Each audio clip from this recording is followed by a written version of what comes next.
Fala, galerinha do Sala Virtual. E aí, beleza? Tudo bem com vocês? Professora Camila Santos na área para mais uma aula super especial, te preparando rumo à aprovação para concurso da FunSaúde. Tranquilo? Moçada, nas nossas aulas anteriores, e principalmente na aula anterior, nós já adentramos nas questões que envolvem aí o assunto de parada cardiorrespiratória. Eu te falei que esse assunto ele tende a ser cobrado e tenha certeza que é uma questão certa na sua prova. Que normalmente esse assunto, quando ele é cobrado, principalmente nessa banca, a FGV, tende a ser uma questão fácil. Só que aí o aluno, quando ele se depara com uma questão super gigantesca e que exige uma certa interpretação, ele acaba se embolando nas ideias e acha que a questão ela é um bicho de sete cabeças. E eu vou te deixar super tranquilo, super tranquila em relação à condição dessas questões. As questões da FGV nesse conteúdo e nos mais diversos conteúdos, normalmente tendem a ser questões fáceis. O que normalmente acontece é que o aluno ele não presta muita atenção, exatamente pela ansiedade que toma conta e outros fatores diversos, em relação ao que está sendo dito. Então, muitas vezes passa despercebida alguma informação que é super importante e que vai fazer diferença para você acertar aquela questão, e você acaba, caindo na pegadinha. Você acaba, errando aquela questão que é considerada uma questão fácil. Tranquilo? Nessa aula de hoje, vamos dar continuidade a essas questões e você vai treinar junto comigo para que você possa aí, de fato, ficar craque nas questões de parada cardiorrespiratória e nunca mais errar. Tranquilo? Vem comigo nessa. Para ajudar aqui para vocês, a primeira questão que eu trago aqui para vocês nessa aula é uma questão que veio aqui do Tribunal de Justiça, lá do estado do Amazonas, certo? Então, nessa questão, vocês vão perceber a grande importância que se tem de vocês estarem sempre atualizados frente às mudanças que ocorrem aí das diretrizes, tudo bem? Então, o que a questão está pedindo para a gente? Vamos ler o enunciado. A realização imediata de reanimação cardiopulmonar em uma vítima de parada cardiorrespiratória, ainda que apenas com compressões torácicas no pré-hospitalar, vai contribuir basicamente aí para o aumento da taxa de sobrevivência do paciente. Então, isso é super importante a gente avaliar, tá bom?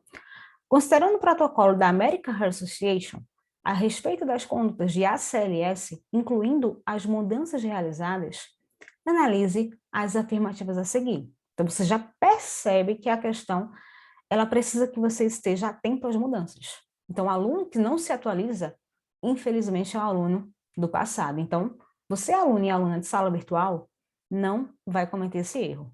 Tranquilo? Primeiro item, o que é que ele está falando aqui para a gente? As diretrizes vigentes minimizam a importância de checar o pulso por profissionais de saúde treinados, considerando que pode ser uma detecção difícil, mesmo para provedores experientes, principalmente quando a pressão arterial do paciente está muito baixa. Quando for executada, a checagem não pode levar mais que 10 segundos. E se a vítima não respirar ou apresentar gasping e o pulso central estiver ausente, deve-se iniciar a RCP. Moçada, quando você começa a ler a questão, você pode até pensar, não, a diretriz está minimizando a importância de uma determinada condição? Eu acho que é errado.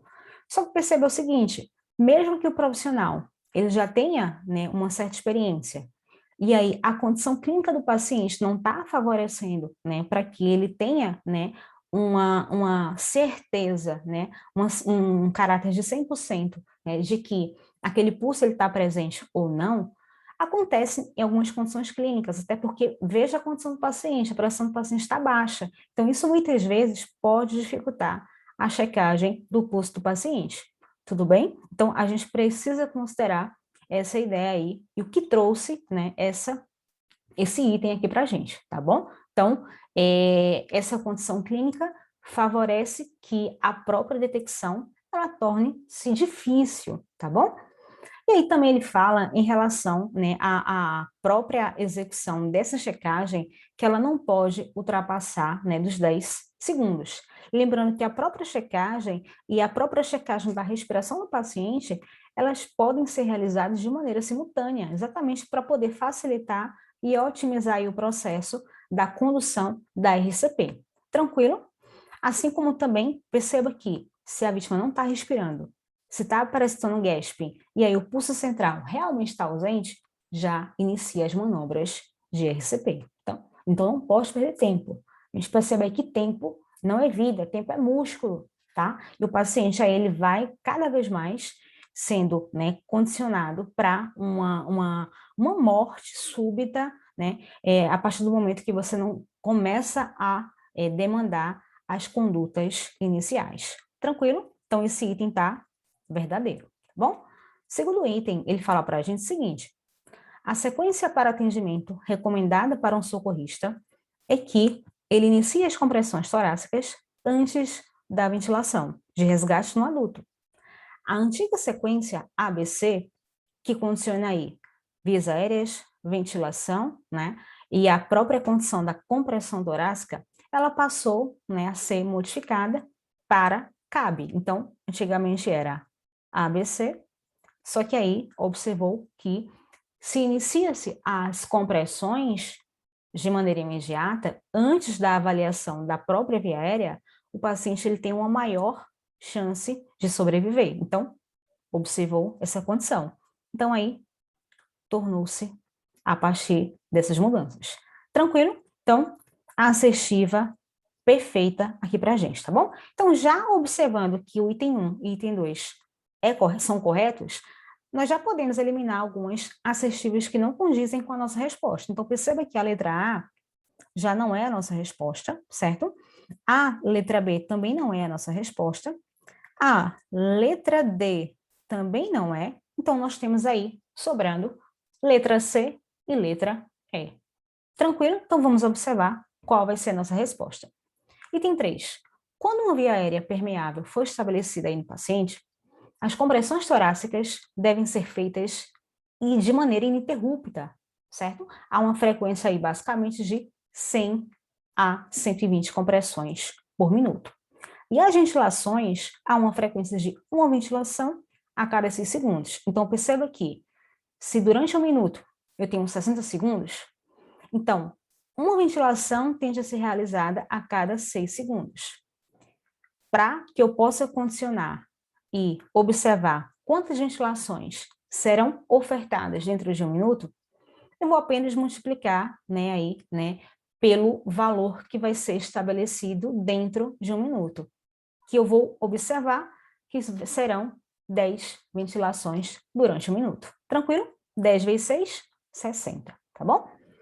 Se houver mais de um socorrista, deve-se trocar as funções de compressão e ventilação a cada 2 minutos, a fim de manter a qualidade da RCP. Depois que nós realizarmos, né, essa questão, eu vou te mostrar características que são fundamentais para que você acerte qualquer questão, certo? Sobre como manter a boa qualidade da RCP. Tranquilo? Moçada, quando ele fala em relação a frequências de 100 a 120 por minuto, normalmente existem questões que vão aparecer para vocês com a seguinte palavrinha: aproximadamente. Então, se liga, aproximadamente era uma referência anterior das diretrizes. Então, se você está atento às mudanças que ocorreram, já percebeu que a gente já vai colocar em pauta que a própria frequência ela tende a ser de 100 a 120 compressões. Tranquilo? Perfeito. Outra condição em que você precisa observar é que se existe dois socorristas, por exemplo, né, precisa-se realizar a troca dessas funções. Então, se um socorrista está na ventilação e outro socorrista encontra-se na compressão, o indivíduo que está na compressão, ele vai cansar, certo? Então, a cada 2 minutos, vai ser feita essa troca exatamente pelo cansaço físico que ele está apresentando. Isso pode comprometer a própria qualidade da RCP. Perfeito? Ótimo. Então, esse item, ele encontra-se correto. Tranquilo? Então, resposta da nossa questão, gabarito, letra E. Todas as afirmativas, elas estão corretas. Vem aqui para a tela, gente. Perceba que não é uma questão difícil. É super importante que você esteja atento a tudo que é dito. Leia com atenção, leia com tranquilidade. Você sabe do assunto. Eu acredito no seu potencial. Eu sei que você conhece todas essas referências e atualizações. Então, acredite que você tem esse conhecimento. E muita calma nessa hora, tá bom? Vamos lá? Moçada, falei para vocês que após a realização dessa questão, eu iria trazer para vocês, né, as características que são primordiais para você manter uma boa qualidade da RCP. Vou mostrar para vocês a partir de agora. Vou colocar aqui uma tela em branco, certo? Para que a gente possa começar rapidinho sobre essas compressões, tá bom? Então, vou colocar aqui para vocês. Pega aí caneta e papel, certo? Pega o seu caderninho para anotar essas informações. Então, 2 motivos que eu vou te dar para te convencer o quanto que é importante realizarmos essa RCP no padrão de alta qualidade, tá bom? Então, 2 motivos principais. O primeiro deles, eu preciso saber que se eu oferto uma compressão de alta qualidade para o meu paciente, isso eu vou condicionar ao fator de que eu vou salvar diversas vidas. Então, compressões de alta qualidade salvam vidas, moçada. Tá? Compressões de alta qualidade salvam vidas. E segundo motivo que eu estou te falando, o quanto é importante você saber disso, é que as bancas, as provas em geral, não somente a FGV, elas adoram cobrar este conceito, tá? As provas adoram cobrar este conceito, certo? Até porque é um conceito simples, é um conceito prático, que envolve as características de você manter uma boa qualidade, então é super importante que você esteja atento às mais diversas particularidades dessas características, tá bom? Então, vamos lá partir para essas características tão faladas, certo? Moçada, primeiro ponto que a gente precisa, né, identificar para que você possa levar para a vida e levar para a hora da sua prova, é que as compressões de alta qualidade, elas devem conter tudo isso que eu vou falar. Primeira coisa, posicionamento, tá? O posicionamento correto. Só que quando eu falo de posicionamento correto, eu não me refiro apenas ao paciente. Eu também me refiro a você socorrista. Tudo bem? Então, você vai identificar muitas vezes aí na prova que o paciente ele precisa estar sobre uma superfície rígida, certo? O paciente ele precisa estar numa superfície rígida, tudo bem? E aí, naturalmente, o socorrista vai estar lateralmente a ela. Tranquilo? Deixa eu me tirar aqui da tela rapidinho. Moçada, nós socorristas vamos colocar basicamente a própria região hipotenar, certo? Vou colocar aqui, ó. A região hipotenar de uma mão, a região hipotenar de uma mão, sobre a metade inferior do externo. Essa localização, moçada, ela vai estar aí basicamente próxima ao que vocês conhecem, ao que nós conhecemos como apêndice tifoide, tá? Vai estar aí próximo ao apêndice tifoide, tudo bem? E aí, a gente vai condicionar esse posicionamento aí frente à vítima. Vamos colocar essa região hipotenar de uma mão sobre a metade inferior do externo, próximo ao apêndice tifoide da vítima, tá bom? Da vítima. E a outra mão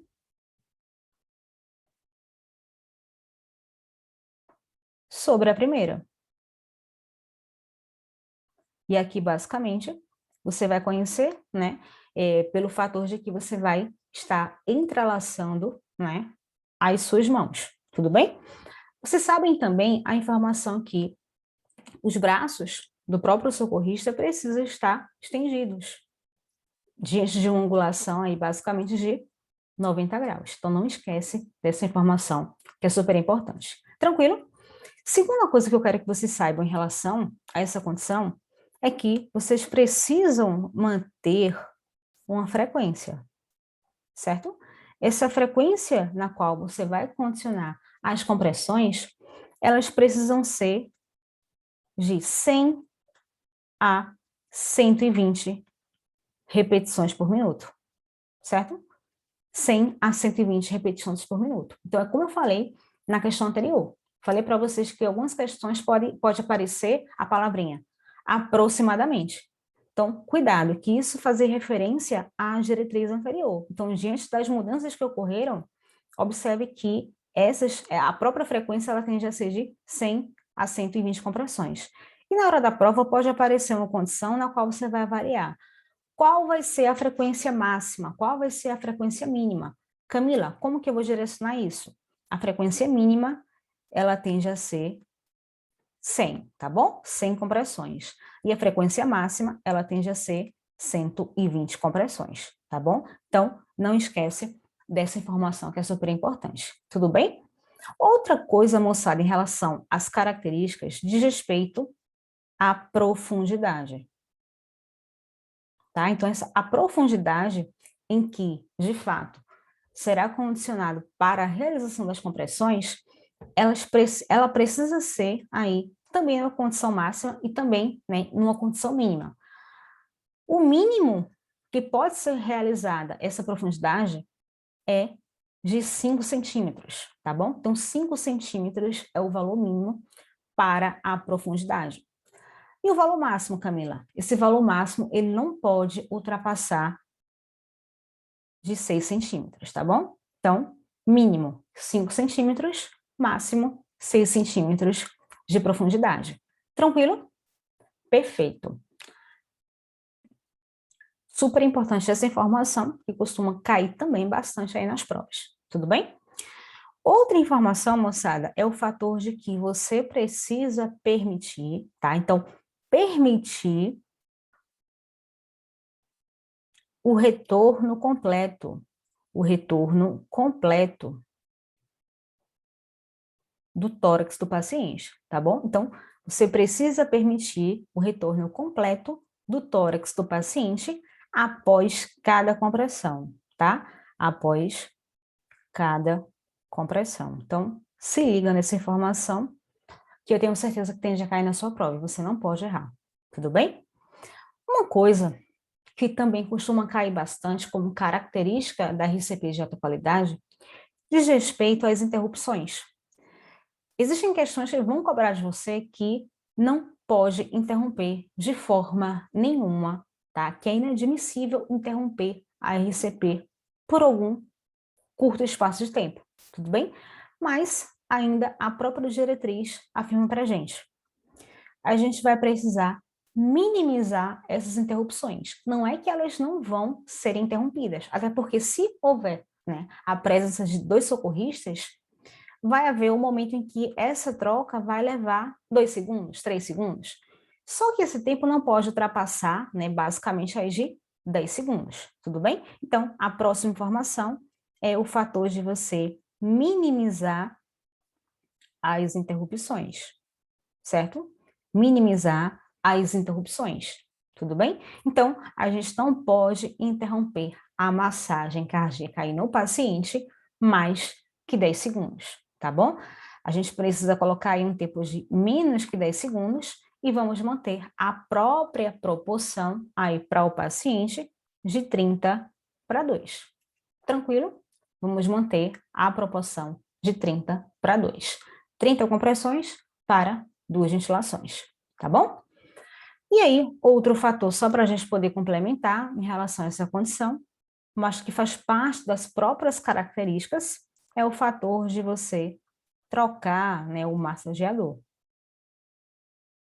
certo?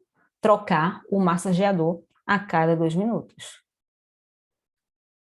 certo? Trocar o massageador a cada 2 minutos. Até porque isso vai, né, promover, isso vai evitar que as compressões elas tornem-se de má qualidade, né, em decorrência do próprio cansaço físico aí, né, do socorrista. Tudo bem? Então, perfeito. Fechamos a parte em que você vai acertar todas as questões envolvendo a RCP de alta qualidade e aí você vai, de fato, obter um bom resultado. Tranquilo? Vamos voltar para as questões, moçada. Depois você pausa o vídeo aí para anotar essas informações com mais calma, tá bom?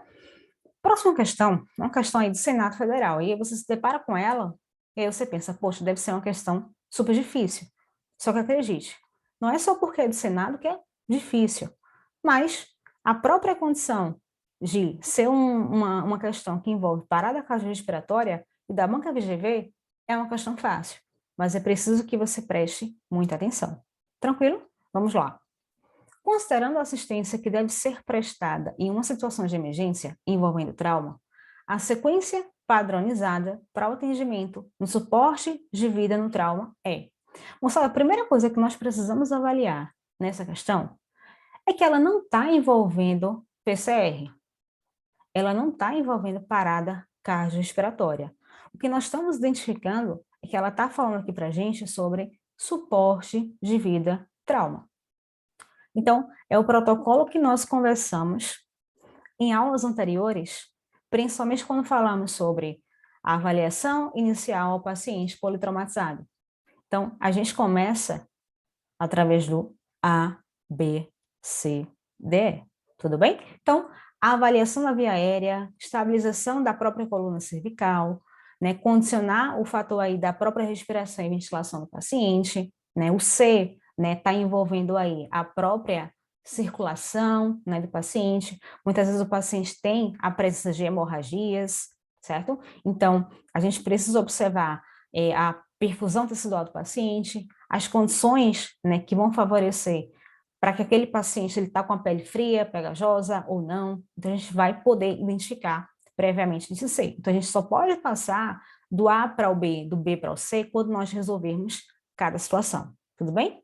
No D, a gente sabe que vai avaliar, basicamente, a própria condição neurológica do paciente. Através de qual escala? Escala de Comas de Glasgow, isso aí, tá bom? E o E, nós falamos que vai se referir à própria exposição do paciente, tudo bem? Então, aquele paciente ele vai estar num ambiente, certo? Esse ambiente vai favorecer muitas vezes para que o paciente ele entre em um quadro de hipotermia. Então, existem condutas que podem ser ofertadas para o paciente para que ele, de fato, né, não haja essa diminuição de sua temperatura, tá bom? Então, o aquecimento é uma delas, tá bom? A mais tranquila. Então, letra A, o que é que ele fala aqui para a gente? Na realidade, a própria questão, ela já está colocando inicialmente para a gente, né? E veja o quanto que é importante você prestar atenção. Ele pede para você marcar a sequência padronizada que vai estar relacionada ao próprio protocolo do trauma. Então, A, você já sabe que você precisa observar via aérea. Então, vem aqui para a questão, observa as assertivas. Então, qual é a assertiva que já está falando inicialmente para mim sobre via aérea? Perceba que a letra E está falando para mim sobre déficit neurológico. Então, a gente não vai começar logo pela escala de Comas de Glasgow, tá bom? Então, já não é essa. Disposição e controle, né, da hipotermia do paciente.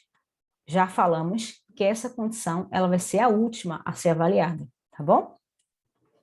C, circulação e controle de hemorragias. Muito cuidado, porque aí muitas vezes você pode confundir, né, e condicionar para a própria avaliação, né, de um suporte de ACLS, de suporte avançado de vida aí para o paciente. Lembrando mais uma vez que nós estamos nos referindo ao suporte de vida para o trauma, tá bom? Protocolo de trauma. Então, esse aqui não é, tá bom? Então, circulação não é o que nós vamos avaliar inicialmente. Salvo se estivéssemos falando sobre, né, o PHTLS, que seria o próprio atendimento, né, pré-hospitalar, né, o próprio suporte que tende a ser realizado e que a letrinha X, ela vai aparecer antes do A, tudo bem? E aí já não é a letra C.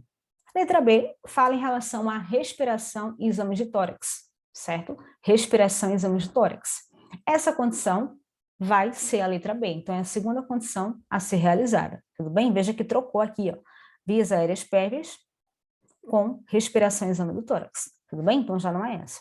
Então, observe como está perfeita a assertiva A. Ele fala em relação à própria manutenção das vias aéreas prévias, a estabilização da coluna cervical, a respiração e ventilação, circulação e controle de hemorragias, avaliação da disfunção neurológica, exposição e controle da hipotermia. Perfeito? Gabarito da questão, letra A. Ótimo, perfeito, moçada. Questão maravilhosa aí do Senado Federal, mas que nos traz aqui, né, um assunto que nós já comentamos e que não é uma questão difícil, por mais que o concurso você ache, ah, não, é coisa de outro mundo, mas perceba que não é, tá bom? E aí, dando continuidade, vamos aqui partir para outra questão, certo? Questão adaptada, questão bem tranquila sobre parada cardiorrespiratória, certo? A gente vai conversar sobre essa temática, que vai estar envolvendo basicamente os ritmos não chocáveis para o paciente, onde é super importante identificar a causa base que fez com que aquele paciente entrasse em um ritmo de parada, tudo bem? Então, vamos fazer uma breve revisão sobre, né, esses principais ritmos de parada cardiorrespiratória, tudo bem? Só vou ler o anunciado para que você esteja super atento. Durante uma tentativa de reanimação, o socorrista deve tentar identificar a causa da parada cardiorrespiratória. Então, deve-se tentar obter dados, examinando o paciente ou conversando com os familiares, que permitam definir a possível causa e a estratégia terapêutica, particularmente para as causas reversíveis de PCR.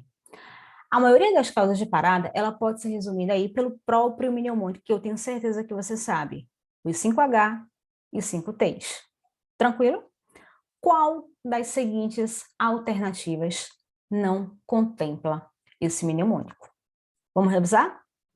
Vou apagar aquele quadrinho branco para a gente poder conversar. Depois você pausa o vídeo, como eu falei anteriormente, e você copia essa tela.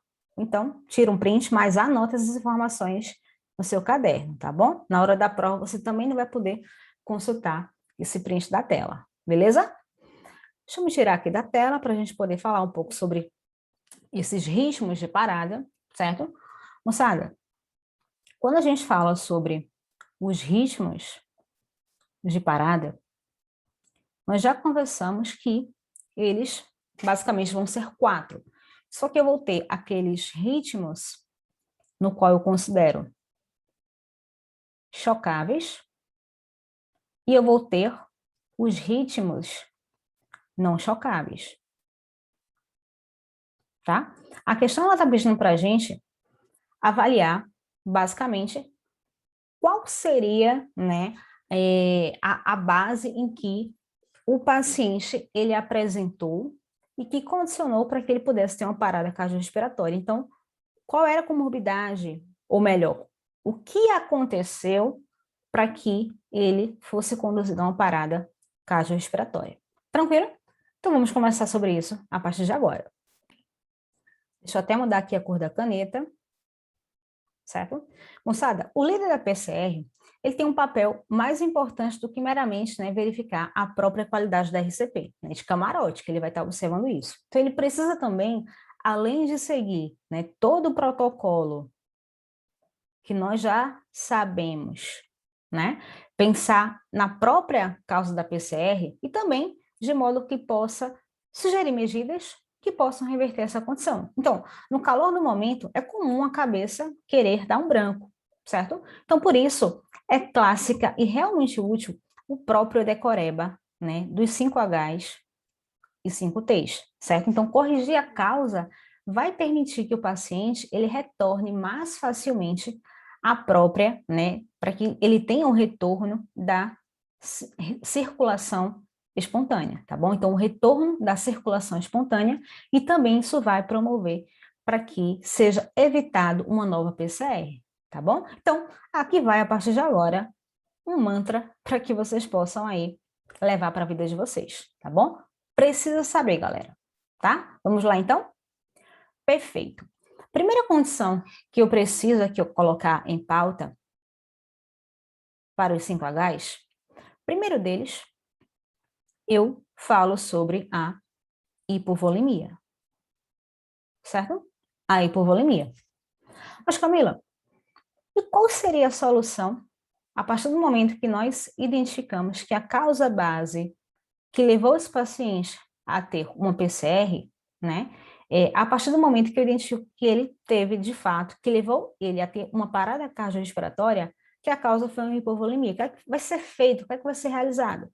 Moçada, simples, simples, simples, simples. Normalmente o paciente, quando ele está apresentando uma hipovolemia e ele teve uma parada, a gente percebe que aquele paciente, né, a própria resistência vascular periférica está diminuída, a pressão arterial do paciente está tudo caído, certo? O corpo ele tentou compensar, mas não conseguiu, o paciente entrou em parada, tá? Então, aqui, moçada, normalmente a condição a ser realizada é a manutenção, é fazer, de fato, a própria reposição volêmica do paciente, certo? A própria reposição volêmica do paciente. Principalmente aí, ó, com solução cristalóide, tá? E aí, a sugestão que eu dou para vocês é o Ringer lactato, tá? O Ringer lactato temos aí como alternativa para reposição volêmica desse paciente, onde a causa base dele é a hipovolemia, tudo bem? A próxima condição aqui dos 5Hs, nós consideramos como a hipóxia. Então, o paciente ele pode realmente parar devido, né, à hipóxia, certo? Então, normalmente, quando o paciente, né, ele tem essa condição, muitos costumam dizer para você o seguinte: é só ofertar oxigênio para o paciente.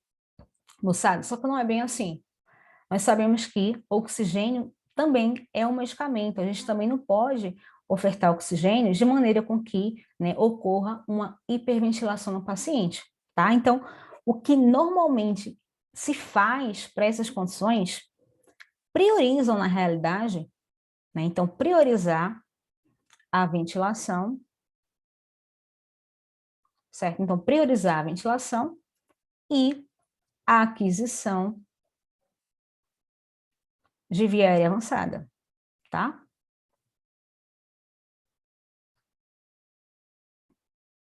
Beleza? Então, nos casos em que o paciente parou devido à condição base de hipóxia, priorizar a ventilação e a aquisição de via aérea avançada. Então, toda a equipe, né, multiprofissional vai estar presente e vai tomar aí a medida necessária para esse paciente. Tranquilo? Perfeito, tá? Próxima condição que eu coloco aqui para vocês diz respeito, né, ao paciente ele ter apresentado ou uma hipo ou uma hipercalemia, certo? O paciente ele apresentou aí de fato uma hipo ou uma hipercalemia. Camila, fala aí sobre essas duas condições. O que é que pode se fazer diante de uma hipocalemia e o que é que pode ser feito aí de repente diante de uma hipercalemia? Moçada, quando vocês ouvirem aí, né, se depararem diante de uma situação de hipocalemia, uma das condutas a serem ofertadas para o paciente, certo? É exatamente a reposição, certo? A própria reposição de cálcio, certo? Ela é super importante, tudo bem? Então, aqui, ó, reposição, tá? Agora, uma informação super importante. Essa reposição nunca pode ser em bolos, tá? Então, nunca em bolos, tá bom? Guarda isso aqui para a vida e guarda para a prova, certo? Então, se o paciente apresentou uma parada cardiorrespiratória, identificou que a causa base foi de hipocalemia, realiza a reposição, no entanto, essa reposição nunca vai ser em bolos. Tranquilo? Agora, se a causa foi uma hipercalemia, certo? A causa foi uma hipercalemia, certo? A gente, né, vai promover aí para esse paciente. Só uma observação aqui, moçada. Acabei trocando aqui a própria condição. A reposição, ela não tende a ser certo de cálcio, cuidado, tá? O paciente está apresentando hipocalemia, a reposição aqui vai ser potássio, certo? Potássio. O paciente está com potássio diminuído, então vamos repor o potássio desse paciente, mas esse potássio que tende a ser, né, reposto no paciente nunca vai ser em bolos. Então, só correção aí dessa informação, tá bom? Potássio, certo? Quando a gente observa a situação de hipercalemia nesse paciente, precisamos, né, de fato, normalmente aí, ó, vamos ofertar para esse paciente, em média, de 15 a 30 ml de gluconato de cálcio, tá? 15 a 30 ml de gluconato de cálcio, certo? A quantos por cento, Camila? A 10%, certo? Via endovenosa, basicamente, e aí o tempo aí será em 2 a 5 minutos, certo? 2 a 5 minutos. E claro, né, a gente precisa também, né, utilizar medidas, colocar aqui até para vocês, e medidas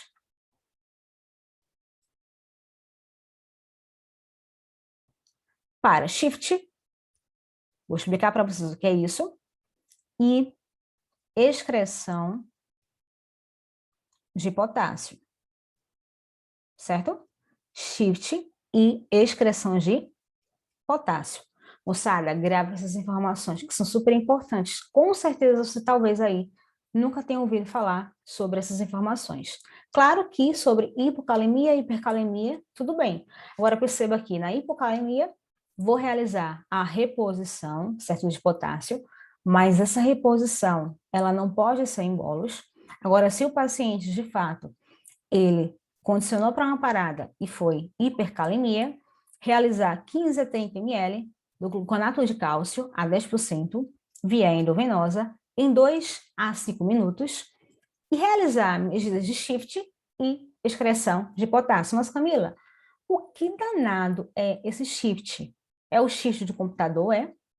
Para a gente poder colocar aí, de fato, e condicionar outras letrinhas do teclado? E aí, será que vocês sabem aí o que seria esse shift? Deixa eu apagar só um pouquinho essa tela, para que eu possa explicar para vocês essa condição, até porque o paciente, por mais que, né, estejam sendo realizadas todas essas condutas, o paciente muitas vezes ele pode apresentar um traçado eletrocardiográfico, certo? Um tanto aí diferente para essa condição que ele está apresentando, certo? Então, essa elevação do potássio, ela pode, de fato, levar a arritmias cardíacas, certo? Até mesmo porque o próprio paciente, ele condicionou para uma PCR. Então, ele levou esse potássio, o paciente começou a apresentar uma instabilidade no próprio traçado eletrocardiográfico e parou, certo? Então, a própria prioridade é que haja uma estabilização das próprias membranas miocárdicas do paciente, certo? Então, aí, normalmente, a própria condição que vai ser ofertada para o paciente de gluconato de cálcio, ela tende, certo, a ser em bolos, via endovenosa normalmente, e essas medidas que eu falo, medidas de shift, certo? Medidas de shift, na realidade, é basicamente a própria troca, certo, de potássio para o meio intracelular, certo? É a própria troca de potássio para o meio intracelular, que precisa aí, naturalmente, né, ser observada, até porque, né, esse índice, né, aí ele tende a diminuir rapidamente, certo? Então, os níveis séricos de potássio que vão acontecer, então, a partir do momento em que vai haver uma reversão e que vai ser promovido a excreção de potássio, eu preciso sempre estar observando essa troca de potássio para o meio intracelular, tá bom? Então, por isso que muitas vezes a própria condição em que solicita-se uma gasometria para avaliar, né, como que tá aqueles parâmetros, se ainda está elevado, como é que está aquele potássio, a gente precisa sempre estar de olho, tá bom? A gente precisa realmente tomar essas medidas que são super importantes. Não escrevi aqui porque a caneta deu algum probleminha aqui, mas tudo bem, a gente vai dar continuidade. Tá bom, moçada? Então, nós já falamos até agora sobre a hipovolemia, só para revisar, a hipovolemia, nós já falamos sobre a condição de hipóxia que o paciente ele pode ter apresentado e que levou para uma PCR, certo? Paciente numa condição de hipo ou hipercalemia, tá? hipo ou hipercalemia. Próxima condição, que vai estar dentro dos 5 Hs, é a hipotermia, certo? A hipotermia, tá bom? E aí, a própria conduta que tende a ser realizada nesse paciente é o próprio reaquecimento, tá? Então, vamos reaquecer esse paciente, tudo bem? A outra condição, moçada, que normalmente tende a ser cobrado aí na sua prova, certo? A gente chama de hidrogênio. Camila, por que hidrogênio? Porque isso vai me dar uma condição para que eu possa identificar, observar no paciente a presença de uma acidose, certo? Então, a gente vai, né, observar essas condições, você vai ver o quanto é importante você identificar esse meio, né, onde vai estar ou ácido ou um meio que vai estar, né, alcalino, né, um meio básico, mas que existem parâmetros que são fundamentais para que você possa identificar. Agora, é claro que se o paciente ele está apresentando uma acidose, o que tende a ser feito para que haja uma correção, certo? É a própria oferta do bicarbonato, certo? Então, a própria correção com bicarbonato, certo? Tende a ser ofertada para esse paciente. Agora, uma informação super importante, moçada. Não realizar de forma rotineira, certo? Não realizar de forma rotineira, tudo bem? Até porque, moçada, normalmente aí a própria solução, certo? A solução de bicarbonato, ela basicamente, a dose inicial, ela é de 1, certo? Esse valorzinho aí, tá bom? E aí, a solução de bicarbonato de sódio que vai ser ofertada, ela vai ter aí basicamente 8,4%, tá? E ela vai ter aí exatamente essa equivalência, esse valor. Tranquilo? Perfeito, moçada, perfeito. Então, nós já concluímos aqui, né, a condição das causas reversíveis da parada cardiorrespiratória, né, onde a gente observa ou a presença de uma AESP no paciente ou uma assistolia. Então, vamos identificar qual vai ser a causa base, tudo bem? Então, pode ser por uma hipovolemia, por uma hipóxia, por uma hipo ou hipercalemia, por uma hipotermia ou, de fato, pela presença de uma acidose. Tranquilo? Perfeito, moçada. E a partir de agora, para nós fecharmos essas condições de PCR, né, onde a gente pode observar, né, que elas podem ser através de uma condição reversível, certo? A gente vai identificar, certo? Quais serão as principais causas base, onde nós vamos condicionar para esse paciente e realizar as condutas necessárias, tá bom? Então, já falamos sobre os 5Hs, vamos falar a partir de agora sobre os 5Ts. Tranquilo? Perfeito, moçada. Então, espero que vocês tenham notado. Vamos aqui apagar e vamos retomar aqui, tá bom? Então, fechamos a parte dos 5Hs. Vamos agora falar rapidamente sobre os 5Ts. Tudo bem? Os 5Ts, moçada, o primeiro ponto que ele vai condicionar para a gente é o tamponamento cardíaco. Você deve estar cansado e cansada de observar essa condição, tá? O tamponamento cardíaco. Mas, Camila, esse tamponamento cardíaco, como que ele vai ser conduzido? Como que ele vai ser, né, colocado como uma condição para ser revertido, certo?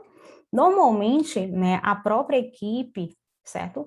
O profissional que vai estar atuando, ele vai realizar uma drenagem, certo? Então, aqui, a capacidade resolutiva é a própria drenagem, certo?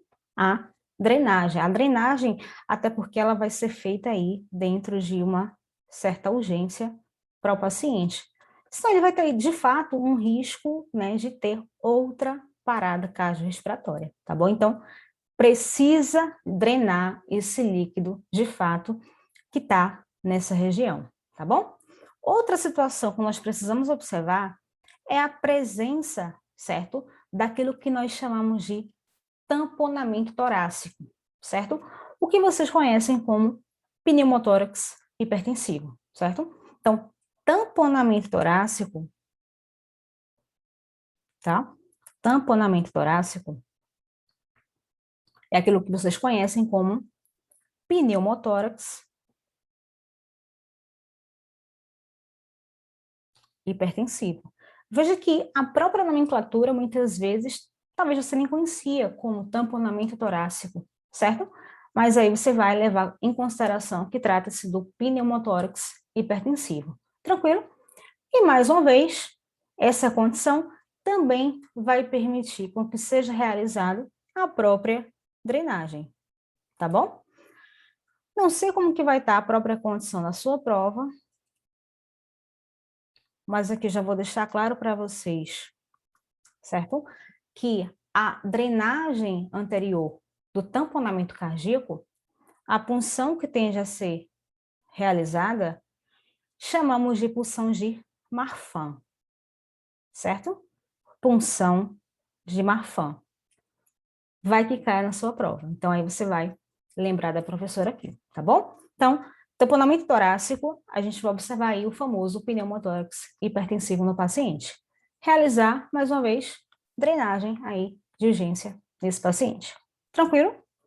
Próxima condição, moçada, que precisamos aqui observar para o paciente é em relação às toxinas. Então, de repente, é um paciente que ingeriu grande quantidade de substâncias tóxicas e que aí fez com que, de fato, ele viesse a ter a parada cardiorrespiratória.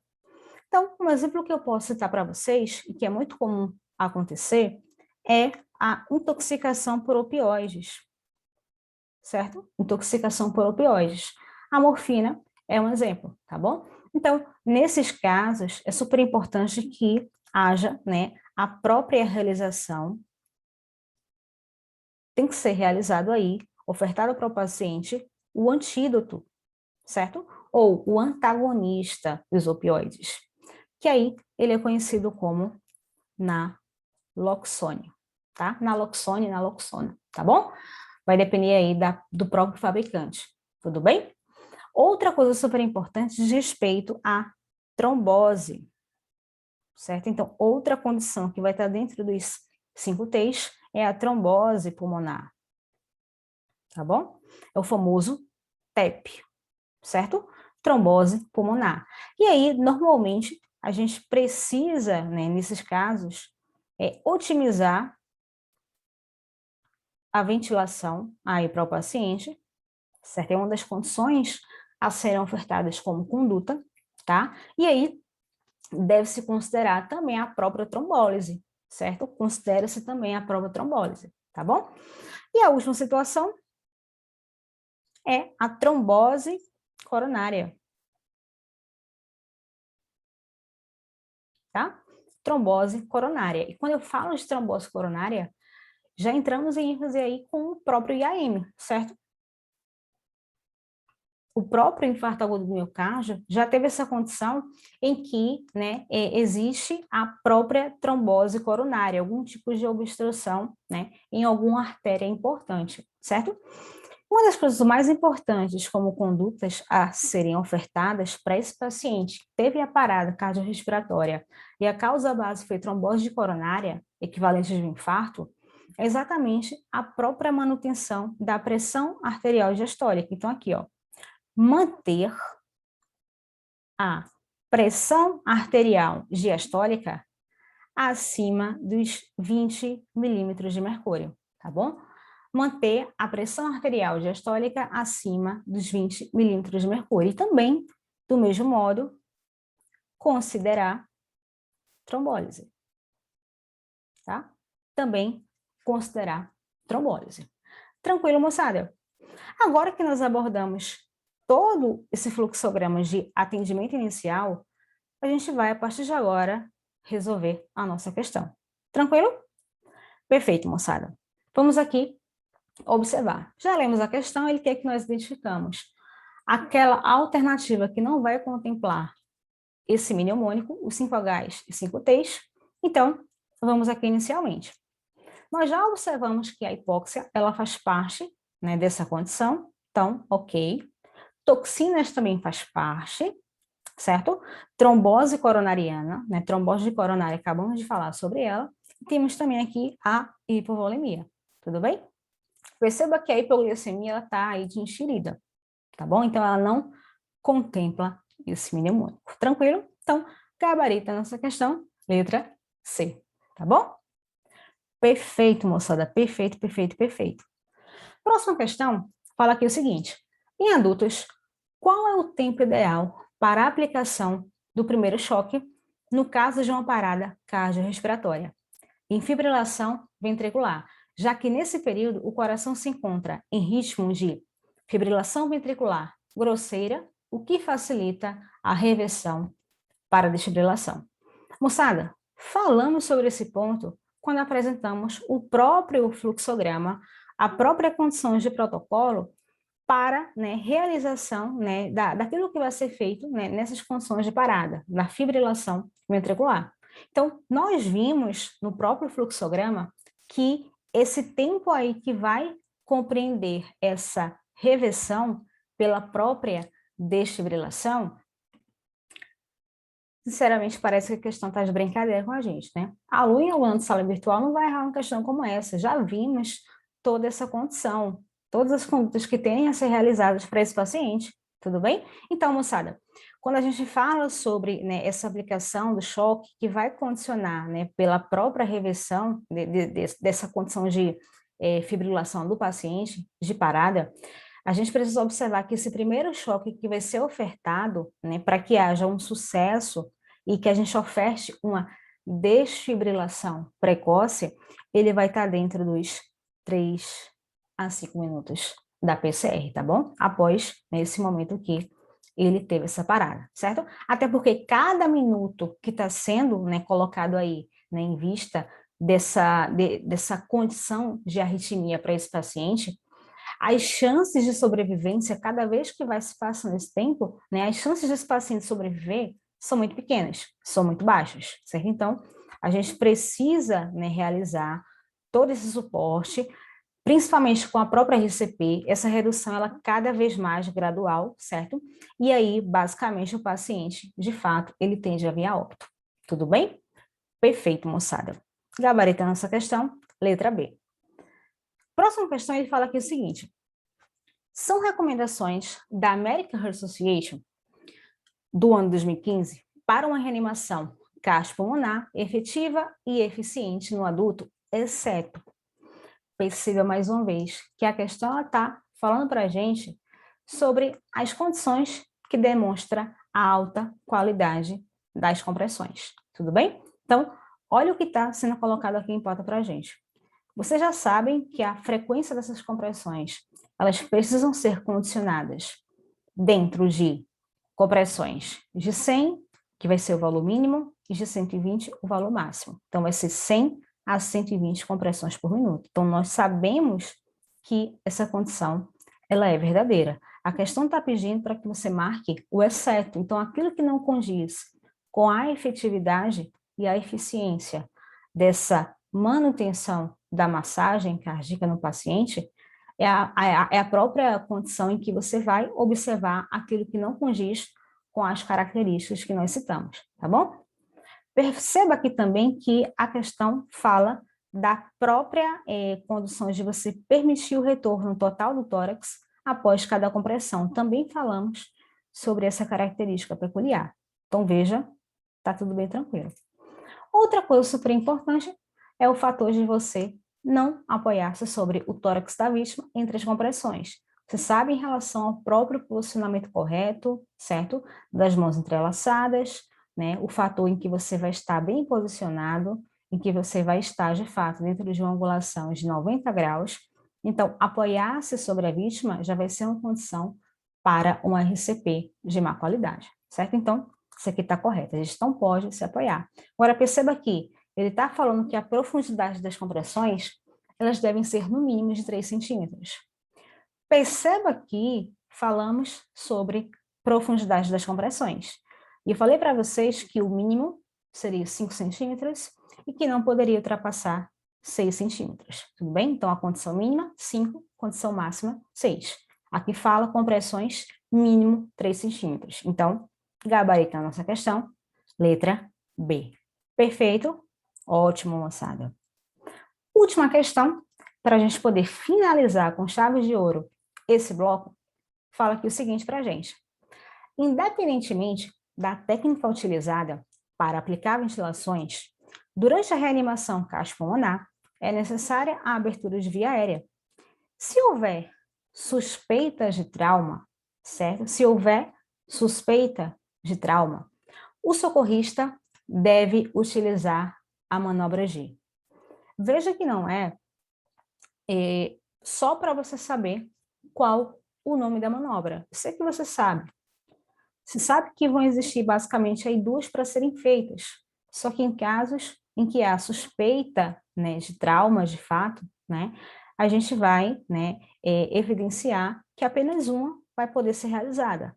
Então, eu tenho como alternativa Schlicht e eu tenho a Daltrust, certo? Então, qual das duas pode ser realizada se esse paciente ele é suspeita de trauma? E aí, qual você responderia? Você precisa saber a descrição sobre essa condição. Moçada, só para vocês ficarem ligados. Vou colocar aqui essas duas informações para vocês. Deixa eu me tirar da tela. As duas manobras que eu falei para vocês quando falamos sobre abertura de vias aéreas, nós falamos, né, que tende a ser realizada, certo? Ou com a manobra na qual chamamos de chin lift, ou você vai condicionar para a manobra que nós chamamos de jaw thrust, tá? Então, eu tenho essas duas condições. Só que uma delas é uma manobra em que eu posso realizar quando há suspeita de lesão cervical, né? Então, esse paciente, a gente percebe que ele tem uma suspeita aí de trauma da própria cervical. Só uma dica para vocês. Não basta só saber qual o nome da manobra que tende a ser realizada em suspeita de lesão cervical. Você sabe que é jaw thrust. Essa aqui é que tende a ser realizada. Agora, qual a descrição dela? Qual a descrição dela? Quando eu falo de chin lift, eu me refiro, certo, a essa manobra em que vai ser feita a inclinação da cabeça e elevação do queixo, certo? E elevação do queixo, tá bom? Então, quando eu falo sobre chin lift, essa condição de manobra, ela vai ser a partir do momento em que eu vou precisar inclinar a cabeça do paciente e também eu vou elevar o queixo do paciente. Agora, esse paciente aqui desse caso, ele é um paciente que eu percebo que ele tem, né, uma suspeita de trauma de lesão cervical. Então, a manobra a ser realizada é de jaw thrust. Então, eu já sei que não é aqui, nem inclinação da cabeça, nem elevação do queixo, basicamente, certo? Qual seria? Então, eu tenho aqui duas. Lateralização da cabeça ou elevação do ângulo da mandíbula, tá bom? Então, veja quanto que é importante você saber. Então, jaw thrust refere-se basicamente à elevação do ângulo da mandíbula, tá? Então, nossa questão aí colocou como gabarito a letra D. Tá bom, moçada? Perfeito. Vem aqui para a tela para a gente conversar rapidinho. E aí, eu te pergunto, doeu? Percebe quanto é importante você saber, né, desses mínimos detalhes. As questões, elas foram conduzidas na maior tranquilidade. É de suma importância que você saiba identificar, né, esses padrões de condutas a serem ofertadas para que a gente possa promover para o paciente uma assistência de qualidade, favorecer para que ele tenha aí um bom prognóstico, reverter aquelas situações, agir de maneira imediata, certo? E não só de maneira imediata, mas também de uma maneira eficaz. Tranquilo? Perfeito, moçada. Então, fico por aqui, certo? Esse bloco foi um tanto longo como os outros, mas espero que vocês tenham gostado. Qualquer dúvida, só mencionar. Fiquem com Deus e até a próxima aula. Tchau!